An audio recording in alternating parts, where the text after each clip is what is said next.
नए साल के इस पहले सप्ताह में आए हुए हमारी राज्य की सभी महिलाओं को नए साल की बहुत बहुत शुभकामनाएं।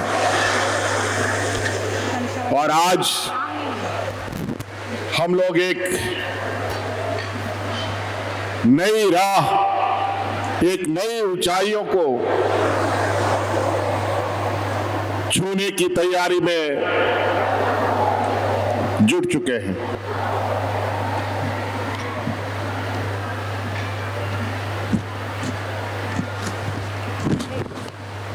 सदियों से ये राज्य गरीबी, पिछड़ापन, कुपोषण, शोषण, विस्थापन और तरह तरह के प्रताड़नों से जूझता रहा है।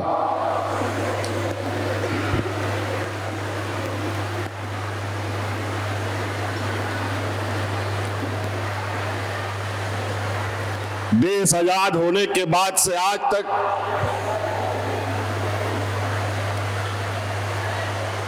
इस राज्य ने पूरा देश का पेट भरने का काम किया, लेकिन ना जाने किसकी नजर इस राज्य को लगी कि यहाँ के लोग भूखे प्यासे और नंगा बदन रहने के लिए मजबूर होना पड़ा।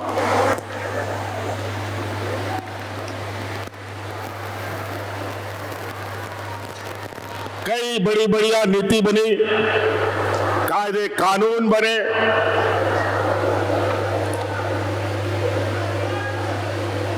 राज्य में और देश के अंदर गरीबी को दूर करने के लिए, महिलाओं को सशक्त करने के लिए। लेकिन देश आजाद होने के बाद भी ना इस देश का गरीबी खत्म हुआ, ना पिछड़ापन खत्म हुआ, ना ही महिलाएं सशक्त हो पाई हैं। आज के इस भौतिकवादी युग में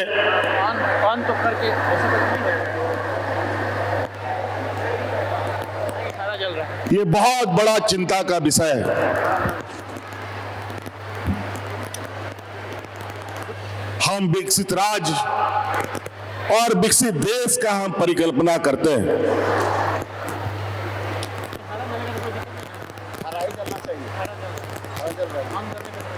भारत देश को विश्व गुरु कहने का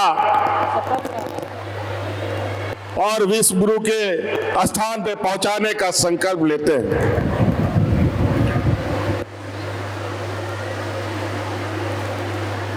ये बड़ा विचित्र बात है जब इस देश का आधी आबादी जो विकास से कोसों दूर हो, तो देश और राज्य कैसे विकास कर सकता है, ये हमारे सोच से परे है।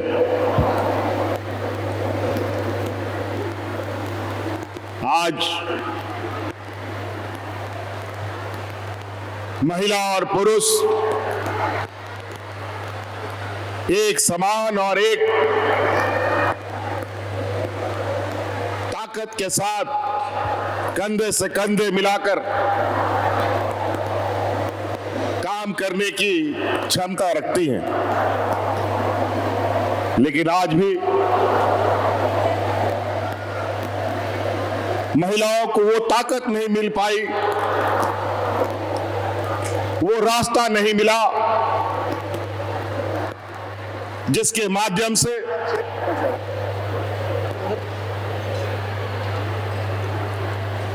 ये खुद को विकास करते हुए, अपने घर परिवार को विकास करते हुए राज्य और देश के विकास का हिस्सा बन पाए। महिला और पुरुष एक हल के दो बैल होते, जब तक दोनों साथ एक साथ नहीं चलेगा तो कोई खेत नहीं जोत सकता, ना कोई फसल उग सकता है। इसीलिए देश का विकास की परिकल्पना बिना महिलाओं को ध्यान में रखे कतई नहीं की जा सकती।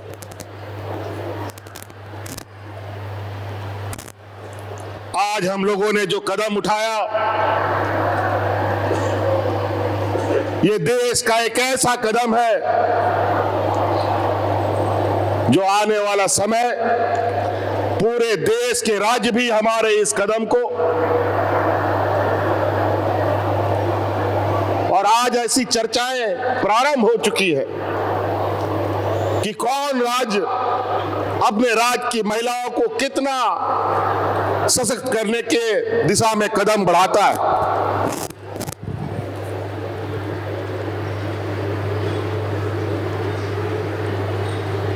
सबसे पहले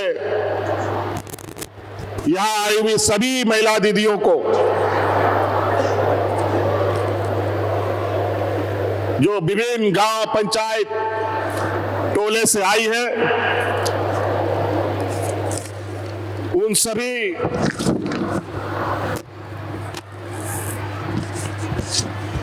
लाखों बहनों को मैं धन्यवाद देना चाहूंगा।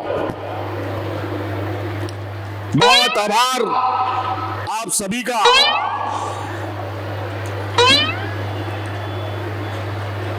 कि आप लोगों ने तो विगत चुनाव में कमाल ही कर दिया, और इस कमाल के लिए आपका कोटि कोटि धन्यवाद। जो आशीर्वाद आपने हमें दिया और जो सम्मान हमें दिया, और हमने आपको यह भी वादा किया था कि इस राज्य की आधी आबादी को उनका हक अधिकार, उनके सपनों को पूरा करने का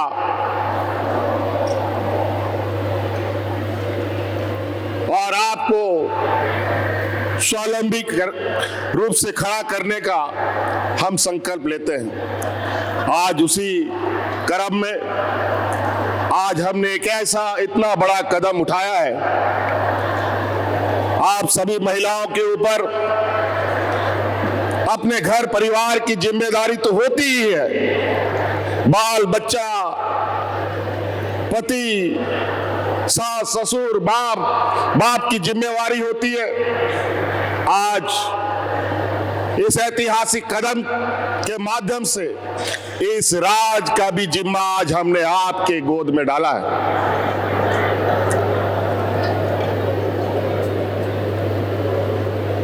आज इस राज को विकसित राज के पायदान में पहुंचाने के लिए आप सब लोगों की बहुत बड़ी अब भूमिका होने जा रही है।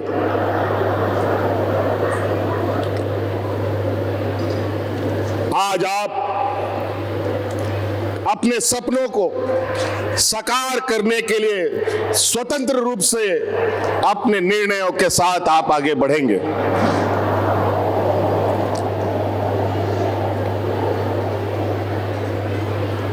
सरकार कई तरीके से गरीब गुरबा लोगों को मदद करती है,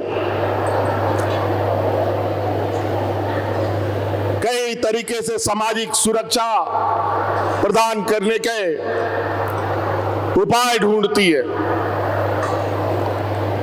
लेकिन स्वतंत्र रूप से आप सभी अपने घर परिवार, बाल बच्चे, खेती बाड़ी, रोजगार के लिए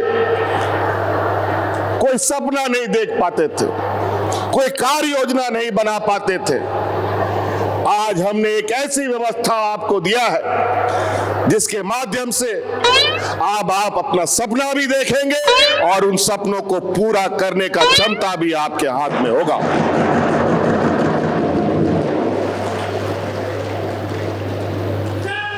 बहुत सारे राजनीतिक दल, राजनीतिक संगठन महिला सशक्तिकरण पर बहुत बड़ी बड़ी बातें करते हैं,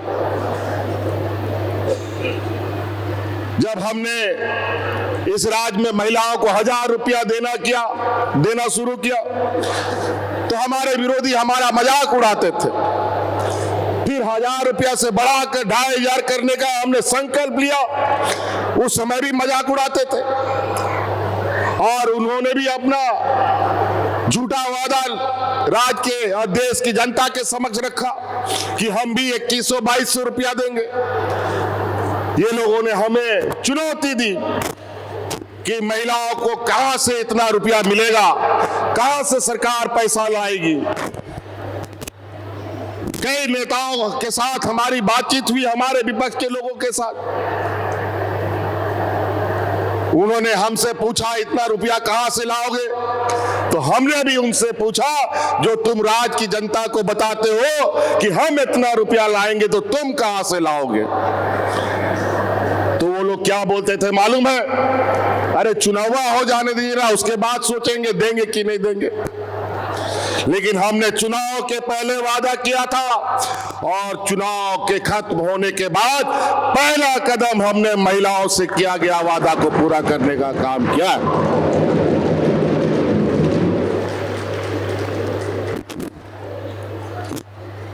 कई राजनीतिक दल संगठन इतने झूठे वादे करते हैं, इतने लोगों को दिग्भ्रमित करते हैं, सपने दिखाते हैं।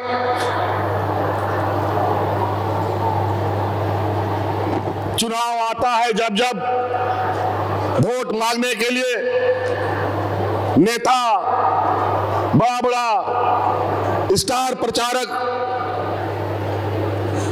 गांव में, शहर में पुरुषों से ही वोट मांग करके चले जाते थे। महिलाओं को कोई पूछता भी नहीं था कि वोट किसको दोगे।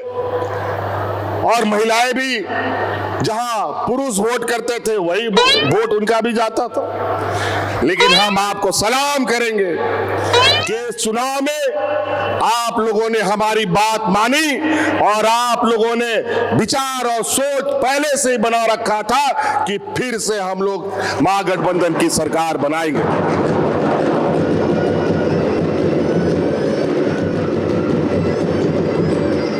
आज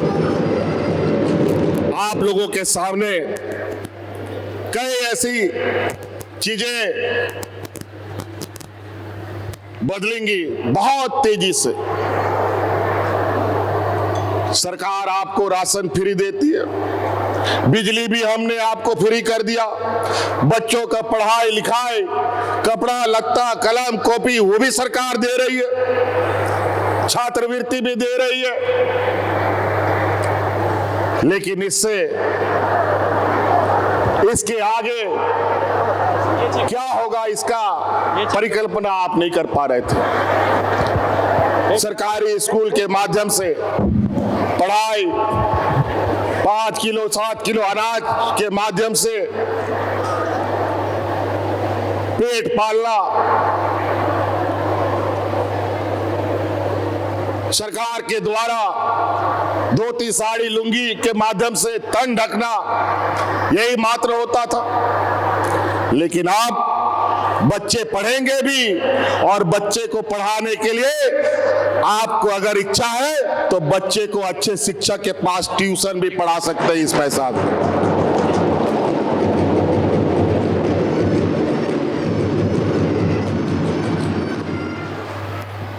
आप इन पैसों से गैस सिलेंडर भी खरीद सकते हैं। अगर महीना में 2 सिलेंडर खर्चा होता है तो आराम से आप इस पैसे से भी सिलेंडर खरीद सकते हैं। बच्चों के लिए किताब कलम कपड़ा लत्ता, आप अपने लिए हर त्योहार में कपड़ा खरीद सकते हैं और अपने पसंद के कपड़े खरीद सकते हैं।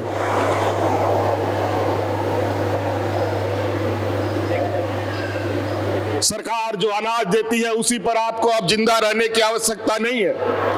आप इसके लिए इस पैसे से पौष्टिक आहार भी खरीद सकते हैं, बाजार से मांस मछली खरीद सकते हैं। जो हमारे कमजोर बच्चे हैं उनको स्वस्थ बना सकते हैं। जो हमारी कमजोर महिलाएं हैं, जिनके शरीर में खून की कमी है, उनके लिए पौष्टिक आहार खरीद सकते हैं। खबर का मतलब बवाल न्यूज। हमारे चैनल को सब्सक्राइब जरूर करें।